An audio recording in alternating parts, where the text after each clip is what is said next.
Let's talk about the Brumbies against the Canes. So the Brumbies, looking pretty good. They just got pipped. They're at home. The Canes have been there to win playoff football before. It's worked out for them. You like the Canes as the dark horse amongst this lot.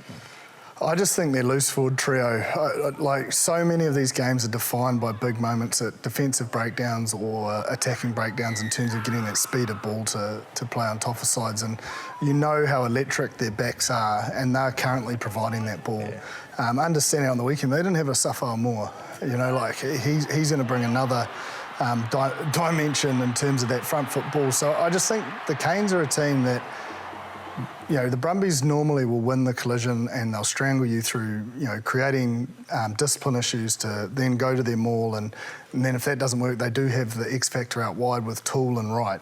So I think it will be tight, but I just think the Brumbies are the Hurricanes' superpower is their loosies. You lose, you'll see, you bring back Flanders. Yeah. who pulls off a chip and chase try. He's dominated for years. He's been in and around that All Blacks 15 squad. So I just think the way Duplessis Karifi's playing, Peter Lakai, Flanders being back in there, Brad Shields is also in that loose forward mix. And as long as that tight five holds their own, which they've shown they can do so, and they've already won in Canberra this season, and I go back to Billy Proctor. I just think he is the glue that is potentially going to take the Canes the whole way. As a midfielder yourself, when you look at Billy Proctor, what are you liking about what you're seeing there? Mate, he's quick. He's got good hands. Attacks well. Doesn't mind taking the outside or the inside. I thought he had a very good game on the weekend. Umanga Jensen as well, I thought he was very good. It's the best he's played in a long time. He carried well, scored a good try, maybe two? Yeah, two good tries. Either side of half-time too. So I think they're hitting their straps at the right time as well. Like, they were pretty dominant against Moana Pacifica, very good in attack and defence, and so. But then vice versa, the Brumbies I thought were very good. The interplay between their forwards and their backs as well, when they pulled trigger to have a go against the Crusaders, they made some good yards there too. So I think that could be, a very good game that went over in Canberra. And to the point it could go to Golden Point. No, It's the sort of game that'll go to Golden Point. And we can't wax lyrically about the Chiefs and what they did in Hamilton and not about the Canes' performance against Moana Pacific. That side doesn't turn into a poor side in 2 weeks. They've just met sides that have just had a clear focus and understanding of what they want to play. And I think Umanga Jensen is a prime example of they're very clear. Tuck it, commit. Yeah. There's no, apart from the intercept, there was no overplaying of creativity out the back. It was literally just, okay, it's my turn. I'm going to go between defenders.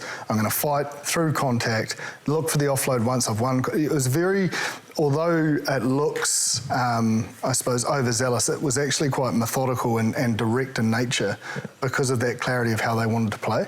And I think that exact game plan will work against the Brumbies. Yeah.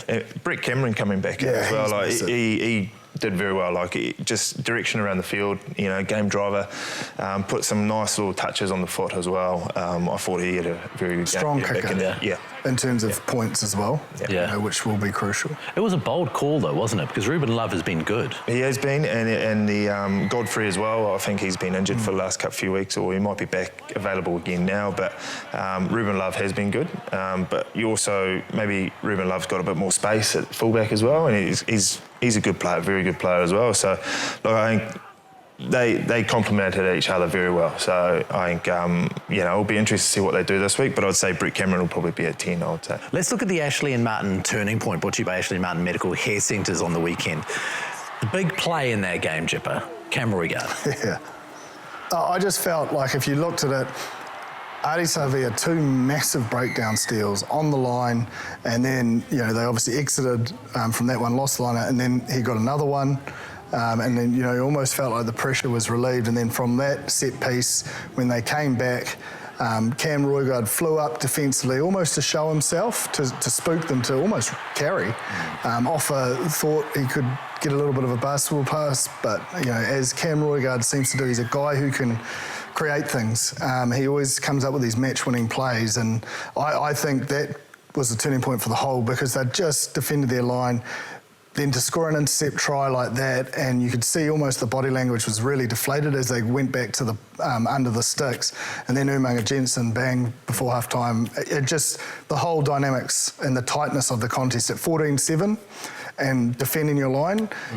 If Moana Pacifica could have got to half time at 14-7, we've seen how lethal with a bit of belief they can be in that second 40.